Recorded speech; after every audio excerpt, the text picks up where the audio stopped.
Ola, son Antía e hoxe vouvos a falar deste libro titulado Palabras de caramelo.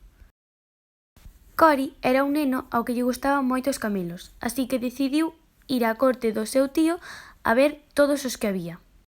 Alí atopou un que era moi bonito, así que lle puxo de nombre Caramelo. Con el pasou moitísimo tempo, hasta que un día seu tío dixo que había que sacrificar ao camelo. Cory escapouse co camelo para que non o tiveran que sacrificar. Gonzalo Moure naceu en Valencia en 1951. Comezou a súa carreira en Ciencias Políticas na Universidade Complutense de Madrid. Nos 70 anos traballou durante algún tempo na Radio Popular de Valencia e máis tarde dirixiu unha pequena emisora en Galicia. Tamén escribiu libros como Los caballos de mi tío, pareceume moi fácil de ler e anímovos a lelo.